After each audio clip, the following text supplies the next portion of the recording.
Shabbat Shalom. Yes, for those of you who came late and didn't see me before services, I am wearing a tuxedo. Now, do we think that we should make wearing tuxedos the standard attire for services? No? Here. You may, if you're not familiar with Jewish history, it may surprise you to know that for a time period in Europe, in many, especially of the Western European countries, it was obligatory to wear a tuxedo, tails perhaps, and a top hat. Now, perhaps more familiar to you, but perhaps less understood, if you have ever seen in Hasidic communities the shtreimel, the furry hat, as it's often called, well, that's the top hat of Eastern Europe. Now, no one in Eastern Europe is wearing those anymore, but in many Hasidic groups, they're still wearing a top hat. They are still following that custom, that tradition. In fact, they are dressed in many places like Polish or Ukrainian nobility, even though Polish and Ukrainian nobility have long since given up those trappings. But why are you not excited about the idea of wearing a tuxedo to shul?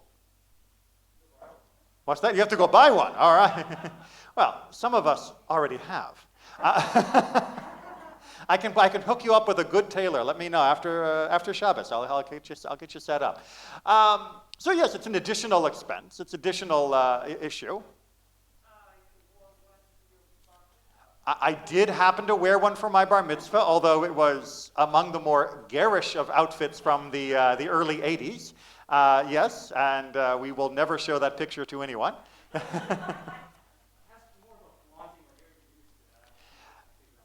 Okay, so there's a bit of a flaunting and arrogant image of it. Tuxedos are associated with the upper crust, with the fancy parts of life.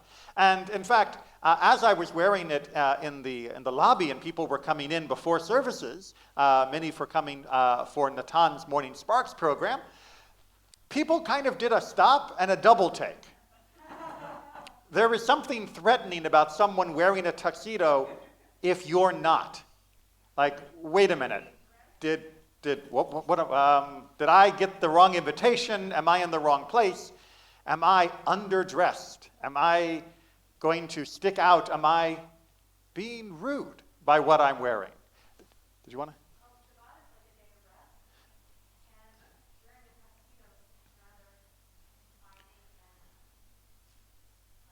Shabbat's a day of rest. Wearing a tuxedo seems confining. I will point out that if you have a good tailor, and I can help you, a good tuxedo should fit comfortably. And after all, we all know that James Bond has done the most amazing things in a tuxedo imaginable. It's better than a leotard for gymnastics. What's that? Yeah, it might be serving you appetizers. It is quite ironic that many of the only people who continue to wear black tie attire, especially the bow tie, tend to be servants now, rather than people wearing it by their own choice. A little stuffy? Actually, it's quite nice. It's comfortable.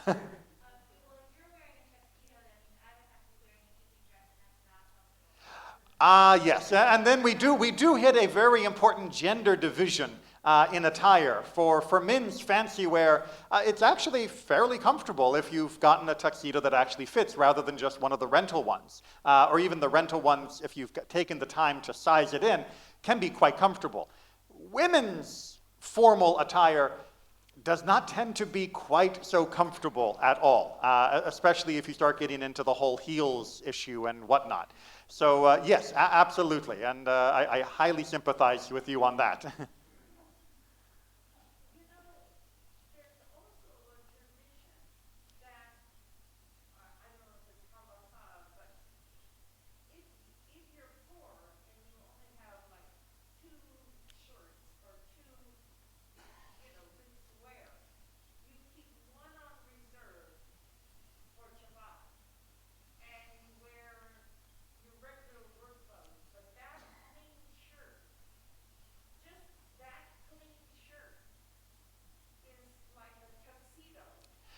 Okay, in the days before ready available clothing of reasonable quality, before you could just walk down into a shop and buy clothing for less than what you would make in a couple hours worth of work, where clothing had to be harvested from the sheep or the flax and then woven and spun and all of those things, many people did not have multiple outfits, and they certainly wouldn't have had anything like a tuxedo or even what any of you are wearing. They would be lucky to have a tunic. If they were very lucky, they'd have a good cloak blanket that would do double duty. And if they were very, very lucky, they might have an additional outfit, which, indeed, we would generally save for Shabbat and the holidays so that we could be dressing better for that day rather than in our day-to-day work clothes, which were living clothes for day in, day out. And, of course, that would also extend the life of that additional garment since it was only being worn 1 day out of the 7. But it might not surprise you to know that our Torah and Tanakh are actually quite focused on clothing. The tuxedo, the word tuxedo does not appear anywhere in the Tanakh. But we know what the first people ever wore. In fact, we get their change of clothes. Adam and Eve, when they first realized that they were wearing nothing, did what? They clothed themselves with leaves. Right? They took some leaves and clothed themselves. A whole long argument about exactly which leaves those were, but that's from another Midrash class. And then after God went, "Who told you you were naked and needed clothes?" And he realized what was going on, and they were escorted from the facilities for violating the dress code. He gave them a new set of clothes. This is one of the acts of God's chesed that reminds us that we also help those that are in need.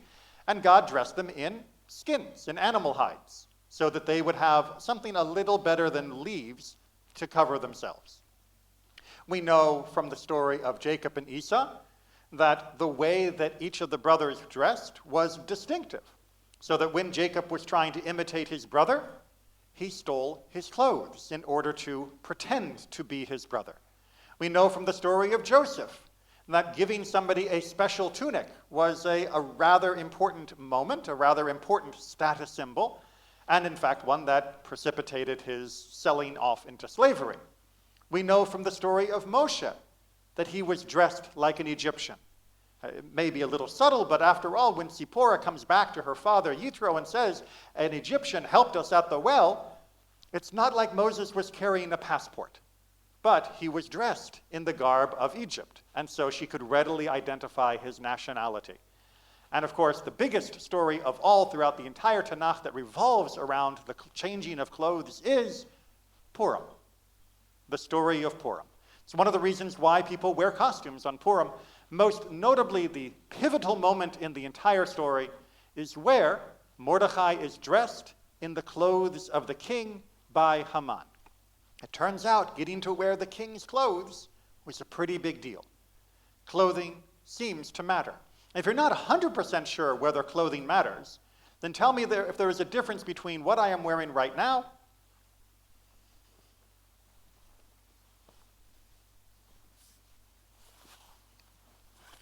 and what I'm wearing right now. Do I seem to be in a different mood, a different mode? Is it a little bit less threatening, a little bit less arrogant looking than what I was wearing just a second ago? Because I threw on this shmata, right? This piece of cloth, this thing with these fringes? Yes, because there is an awareness and understanding within our culture, within the Jewish people, that this symbolizes a particular connection to God and to our tradition and our people. And so no matter what you're wearing underneath, this is going to transform it. But does that mean what we wear underneath doesn't matter at all? Are clothes completely immaterial? Well, let me ask you this little thought experiment. You are sitting in the doctor's office and you are waiting for the doctor to come in to explain to you the results from your tests, whether you are going to need life-saving surgery or not. And the doctor comes in and he's wearing a tank top and flip-flops. Shorts, yeah, but presumably something down there too, right? He's got some shorts on, a nice fig leaf. And he's got his clipboard and he begins reading you the test results. And he's still speaking professionally, but he's got his tank top and flip-flops and his Bermudas, let's say. Comfortable? Feeling good? Why not? The information's the same. The person's the same. The data is the same. What's wrong with this picture? Our impression? So what is the impression of the guy in tank top, Bermudas, and flip-flops? That is not important to him. That's not important to him. He couldn't be bothered to even put on a lab coat. I mean, over his tank top, maybe? I can maybe forgive the flip-flops, but I mean, the whole ensemble just screams, I'm not serious about this. I don't really care what's going on because I didn't bother to change how I looked for the situation.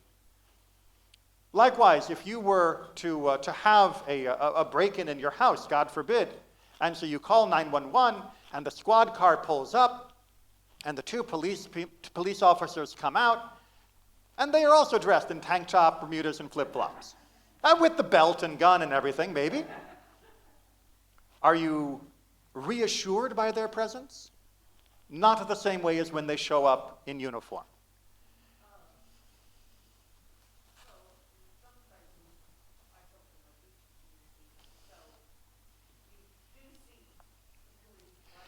And it is tricky. I know from San Diego, my own hometown as well, that when you saw the cops first start to do the bike patrols, wearing the blue shorts, it took a lot of mental adjustment to still see these as being real police officers. They were, obviously.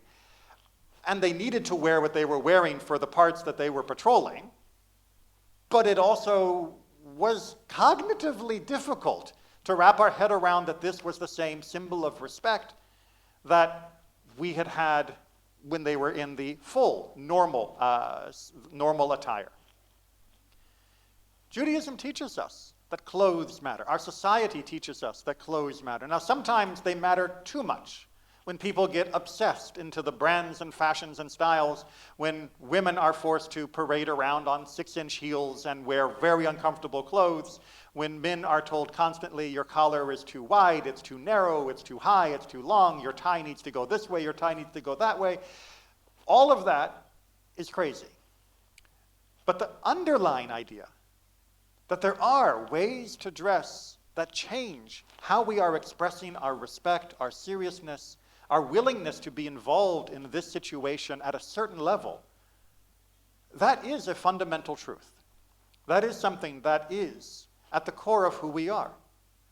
We are not defined by our clothes, but we define how we relate to that moment by what we choose to wear. My good friend, Dr. Harry, Her Honor Ryan, shared with me a story once of a young congregant who chose to come to High Holidays in a Superman outfit, if I'm remembering the story correctly. Can a person pray while dressed like Superman? Of course. I mean, after all, Kal-El was Jewish, so we would expect that he often prayed while dressed like Superman.